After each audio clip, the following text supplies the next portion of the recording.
Hello friends, তোমাদের সবাইকে আবার একটি নতুন ভিডিওতে স্বাগত জানাই। এসডি টিউটোরিয়াল গাইডে তোমাদের জন্য শেয়ার করতে চলে এলাম আজকের নতুন যে কলেজে অ্যাডমিশন হতে চলেছে 2023 সালে ন্যাশনাল এডুকেশনাল পলিসি অনুযায়ী ইউজিসি যে গাইডলাইন পেতে দিয়েছে দেশের প্রত্যেকটা অঞ্চলের স্টুডেন্টসদের জন্য, সেটা কিন্তু এবার থেকে লাগু হচ্ছে। এর আগে প্রশ্ন উঠছিল যে আমাদের রাজ্যে 3 বছরের গ্র্যাজুয়েশন হবে নাকি 4 বছরের গ্র্যাজুয়েশন হবে। অলরেডি আমরা 4 বছরের গ্র্যাজুয়েশন কোর্স কিন্তু এবছর থেকে আমাদের রাজ্যে চালু হচ্ছে এবং নতুন যারা উচ্চ মাধ্যমিক পাস করেছো তারা সেই 4 বছরের গ্র্যাজুয়েশনেই তোমরা ভর্তি হবে। কিন্তু আলটিমেটলি প্রবলেমটা তৈরি হচ্ছে সেখানে একাধিক বক্তব্য চলে আসছে, একাধিক কনফিউশন সেখানে রয়েছে, সঠিক কোনো গাইডলাইন সরকারের পক্ষ থেকে বা ইউনিভার্সিটিগুলোর পক্ষ থেকে না আসার ফলে এর জন্য স্টুডেন্টসরা এখন রীতিমতো কনফিউজড। এমনকি কলেজ ইউনিভার্সিটির স্যার ম্যাম থেকে শুরু করে প্রত্যেকেই কিন্তু যথেষ্ট কনফিউজ। কোর্সের পুরো যে সিনারিও বা এই কোর্সের পুরো ফ্রেমওয়ার্কটা রচনা হতে চলেছে। কেননা আমরা এত বছর দেখে এসেছি 3 বছরের গ্র্যাজুয়েশন ছিল, সেখানে অনার্স পাস আলাদা আলাদা ভাবে কিন্তু ভর্তি হতো। যারা বেশি নাম্বার পেতো তারা অনার্সে ভর্তি হতো এবং অনেকেই ছিল যারা পাস নিয়ে পড়তে চাইতো, বেশি নাম্বার পেলেও তারা পাসও পড়তো, আবার অনার্সও পড়তো, আবার তুলনামূলকভাবে যারা কম নাম্বার পেতো তারা পাস নিয়ে কলেজগুলোতে ভর্তি হতো। কিন্তু এবছর থেকে নিয়মটা একটু অন্যরকম হয়েছে। 4 বছরের গ্র্যাজুয়েশনের মধ্যে অনার্সে কিভাবে ভর্তি হবে, পাশে কিভাবে ভর্তি হবে, বা কত বছর অনার্স কত বছর পাস, এই নিয়ে যে কনফিউশন সেটা অলরেডি দূর করে দিয়েছি। আজকের এই ভিডিওতে একটা বিস্তারিত আলোচনা আমি করতে চলেছি। সুতরাং যারা নতুন আছো এই চ্যানেলে, কাইন্ডলি চ্যানেলটাকে সাবস্ক্রাইব করে পাশে থাকা বেল আইকনটি ক্লিক করে দিও। তোমরা প্রত্যেকে ভিডিও দেখো বাট চ্যানেলটা সাবস্ক্রাইব করো না। আজকে তোমাদের কাছে রীতিমতো আমি অনুরোধ করছি যে প্লিজ চ্যানেলটা সাবস্ক্রাইব করে পাশে থাকা বেল আইকনটি ক্লিক করে দাও, যাতে আমিও তোমাদের জন্য ভিডিও বানানোর উৎসাহ পেতে পারি।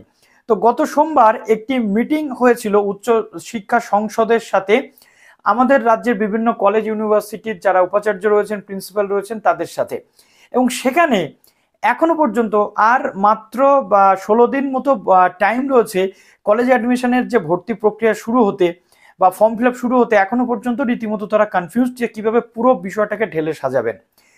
4 বছরের গ্র্যাজুয়েশন চালু হবে, বাট 4 বছরের গ্র্যাজুয়েশনের মধ্যে পাস এবং অনার্সের আলাদা কোনো মেনশন নেই। কয়েকটা জিনিস ইউজিসির পক্ষ থেকে বা এনইপি 2020-তে উঠে এসেছিল, যেটা আমরা দেখেছিলাম। 1 বছরের গ্র্যাজুয়েশন পড়লে সার্টিফিকেট পাওয়া যাবে, 2 বছরের কোর্স কমপ্লিট করলে ডিপ্লোমা সার্টিফিকেট পাওয়া যাবে, 3 বছরের কোর্স কমপ্লিট করলে ফার্স্ট গ্র্যাজুয়েশনের যে সার্টিফিকেট সেটা পাওয়া যাবে, 4 বছর গ্র্যাজুয়েশন কমপ্লিট করলে সেখানে পাওয়া যাবে কি রিসার্চ উইথ অনার্স ডিগ্রি যদি 75% মার্কস থাকে, অথবা 4 বছরের গ্র্যাজুয়েশন অনার্স গ্র্যাজুয়েশন সার্টিফিকেট পাওয়া যাবে। বাট আলটিমেটলি আমাদের রাজ্যে যাদবপুর ইউনিভার্সিটি, প্রেসিডেন্সি বা সেন্ট জেভিয়ার্স ইউনিভার্সিটি বা অন্যান্য যে কলেজগুলো রয়েছে তারা যে বিষয়টা এবছর আনতে চলেছে সেটা হচ্ছে আমাদের রাজ্যে কিন্তু এই 3টে সেকশন ভাগ করা থাকবে না। সরি, 3টে নয়, 4টে সেকশন ভাগ করা থাকবে না। অর্থাৎ এখানে 2 বছরের আগে কেউ এক্সিট নিতে পারবে না। প্রথমত বলা হয়েছিল কি মাল্টিপল এক্সিট মাল্টিপল এন্ট্রির ব্যবস্থা থাকবে। এটার মানে কি 1 বছর কমপ্লিট করে কেউ চলে যেতে পারে সার্টিফিকেট যে ডিগ্রি নিয়ে, আবার কেউ এখান থেকে চলে যেতে পারে 2 বছর পর ডিপ্লোমা নিয়ে, আবার সে পরবর্তীকালে চাইলে ফিরে আসতে পারে। বাট আলটিমেটলি আমাদের রাজ্যে সেরকমটা হচ্ছে না। আমাদের রাজ্যে 3 বছরের আগে যাদবপুর ইউনিভার্সিটির নোটিফিকেশন যেমন ছিল, 3 বছরের আগে কোনো এক্সিট নেওয়া যাবে না। অর্থাৎ 3 বছর কোনো ক্যান্ডিডেটকে মিনিমাম পড়তেই হবে। 3 বছর পর যদি কোনো ক্যান্ডিডেট মনে করে যে আমি পাস্ট গ্রাজুয়েশন পড়ে বেরিয়ে যাব, সে যেতে পারে। তারপর তাকে 7 বছর টাইম দেওয়া হবে। 7 বছর পর সে ফিরে এসে বা 7 বছরের মধ্যে যে কোনো টাইম সে আবার এন্ট্রি নিয়ে সে চাইলে অনার্স কোর্স কিন্তু কমপ্লিট করতে পারে আরো 1 বছর বা 2 বছর ধরে। এই হচ্ছে আমাদের রাজ্যের সিনারিও। অর্থাৎ এখানে 3 বছর পড়তেই হবে। বলা হচ্ছে সোমবারের মিটিংয়ে যেটা ডিসাইড হয়েছে 4 বছরের গ্র্যাজুয়েশন কমপ্লিট করলে, এটা চূড়ান্ত পর্যায়ে কিন্তু ঠিকই হয়ে গেছে যে 4 বছর কমপ্লিট করলে রিসার্চ উইথ অনার্স ডিগ্রি পাবে। এবার প্রশ্ন হচ্ছে তাহলে পাস গ্রাজুয়েট যারা পড়বে তাদের সেই পাস গ্রাজুয়েশনের কোর্সটার নাম কি হবে? এখানে ইউজিসি বা এনইপি 2020-তে আলাদা করে পাস অনার্স নিয়ে কিছু বলা নেই। একটা ক্যান্ডিডেট একই সাথে ভর্তি হয়ে যাবে 4 বছরের গ্র্যাজুয়েশনে। সে যদি 3 বছর পর, খুব ভালোভাবে বুঝতে হবে, সে যদি 3 বছর পর সেখান থেকে বেরিয়ে যায়, এক্সিট হয়, তাহলে সে পাবে পাস গ্র্যাজুয়েট ডিগ্রি।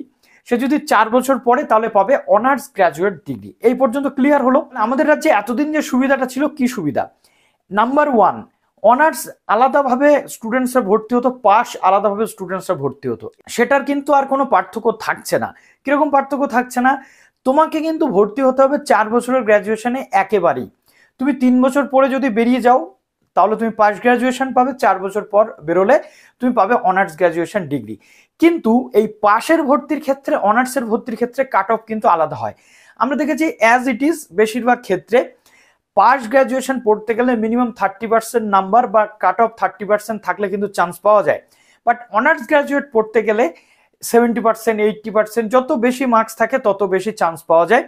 কিন্তু এবছর তাহলে অ্যাডমিশনের প্রসেসটা কিভাবে হবে? 4 বছরের গ্র্যাজুয়েশনে যে অনার্স নেবে তাকেও একই সঙ্গে একই সিস্টেমে ভর্তি হতে হচ্ছে, যে পাস নেবে তাকেও একই সিস্টেমে ভর্তি হতে হচ্ছে। কিন্তু পাশের আলাদা করে কোনো ক্লারিফিকেশন সেখানে দেখা যাচ্ছে না, পাশের আলাদাভাবে কোনো ক্লাসিফিকেশন নেই।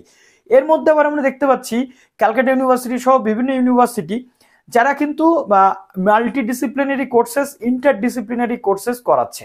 ইন্টারডিসিপ্লিনারির মানে কি? ইন্টারডিসিপ্লিনারির মধ্যে একাধিক সাবজেক্টের মধ্যে একটা আন্তঃসম্পর্ক, অর্থাৎ বিভিন্ন সাবজেক্ট যে বিভিন্ন সাবজেক্টের সাথে কানেক্টেড থাকবে সেরকম একটা সমাহার তৈরি। আর মাল্টিডিসিপ্লিনারি কোর্সেস মানে একাধিক কোর্স সেখানে থাকবে, লাইক ভ্যালু অ্যাডেড কোর্সেস, এরকম একাধিক কোর্স যেটা ন্যাশনাল এডুকেশনাল পলিসি অনুযায়ী বলা হয়েছিল সেই জায়গাগুলো থাকতে চলেছে। কিন্তু কারা কোনটা পড়বে কারা কোনটা পড়বে না এই বিষয়টা ততক্ষণ পর্যন্ত ক্লিয়ার হবে না যতক্ষণ না ইউনিভার্সিটি বা উচ্চশিক্ষা সংসদের পক্ষ থেকে কোনো সঠিক গাইডলাইন আসছে। যদিও ইউনিভার্সিটিগুলো এখন পড়েছে মহা সমস্যাতে, তারা নির্দিষ্টভাবে কোনো একটা পারফেক্ট বা কোনো একটা পার্টিকুলার কারিকুলাম ফ্রেমওয়ার্ক তৈরি করার আগে যথেষ্ট ভাবনা চিন্তা করছে। কেননা অনেক কলেজ রয়েছে, like lady Brabourne college, Jadavpur university এবং আরও বেশ কিছু কলেজ যেখানে শুধু অনার্স কোর্স পড়ানো হয়। তাহলে সেখানেই 4 বছরের গ্র্যাজুয়েশনের ক্ষেত্রে এখানে যখন সবাইকে একই সাথে ভর্তি হতে হবে, এখানে যখন সবাইকে একই সাথে অ্যাডমিশনের মাধ্যমে এগিয়ে যেতে হবে, 3 বছর পর কেউ পাস কোর্স নিয়ে বেরিয়ে যাবে, 4 বছর পর কেউ অনার্স কোর্স নিয়ে বেরোবে। অনেকেই রয়েছে যারা 3 বছর পর পাস কোর্স কমপ্লিট করে চাকরির পরীক্ষা বা অন্যান্য চাকরির ক্ষেত্রে নিয়োজিত হয়। তাদের ক্ষেত্রে কি হবে? লাইক লেডি ব্রেবন কলেজ, এখানে পাশের কোনো সাবজেক্ট পড়ানো হয় না। লাইক যাদবপুর ইউনিভার্সিটি, এখানেও পাস পড়ানো হয় না, শুধু অনার্স পড়ানো হয়। তাহলে এই ইউনিভার্সিটি বা এই কলেজগুলোতে কিভাবে পুরো যে প্রসেস সেটা হবে? যদিও আমরা দেখতে পাচ্ছি যে কিছু কিছু কলেজ বা নিখিলবঙ্গ শিক্ষক সমিতির পক্ষ থেকে বলা হচ্ছে যে পূর্ণচন্দ্র মাইতি স্যার বলছেন যে আলাদা অ্যাডমিশনের প্রসেস থাকা দরকার, না হলে 80 থেকে 90% নাম্বার পেলে যেখানে ক্যান্ডিডেটরা অনার্সে চান্স পায় সেখানে পাস গ্রাজুয়েশনে 30 to 40% পেলে কিন্তু চান্স পেয়ে যায় অলমোস্ট। তাহলে এই একই সাথে ভর্তির মাধ্যমে তাহলে কাট অফটাও বা কিভাবে হবে? প্রথমত অনার্সের কাট অফ, পাশের কাট অফ আলাদা হতো এতদিন, এখন তাহলে সেটা কিভাবে হবে? পাস এবং অনার্সের ক্যান্ডিডেটরা এখান থেকে তো একই সাথেই তাদের অ্যাডমিশন নিতে হচ্ছে, একই সাথে অ্যাডমিশন নিয়ে কেউ 3 বছর পর পাস সার্টিফিকেট নিয়ে বেরিয়ে যাবে, কেউ 4 বছর পর অনার্স সার্টিফিকেট নিয়ে বেরিয়ে যাবে। তাহলে ভর্তি প্রক্রিয়া যদি আলাদা না হয়, একই সাথে ভর্তি হলে কাট অফটাও বা কি হবে? এটা নিয়েও রয়েছে কনফিউজড।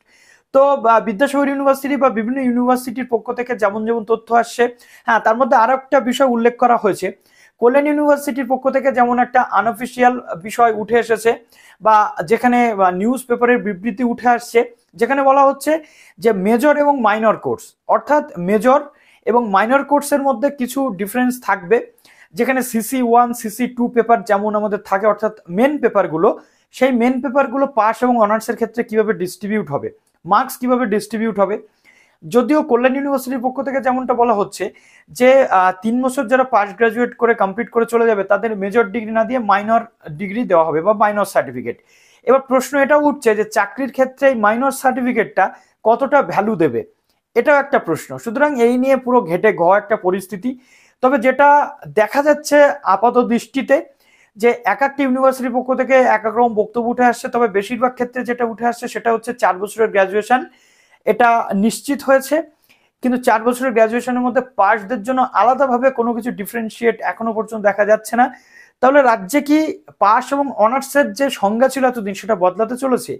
একই সাথে কোর্স হবে, একই সাথে কোর্সে ভর্তি প্রক্রিয়া চলবে, কাট অফ কি কমবে? এটা আগামী দিনে বলবে কলেজ এবং ইউনিভার্সিটির তরফ থেকে আসা বিভিন্ন যে বিবৃতি বা বিভিন্ন যে নোটিফিকেশনগুলো। তো চলো ভিডিওটা এখানে শেষ করলাম, ভালো থেকো সবাই, বেস্ট অফ লাক।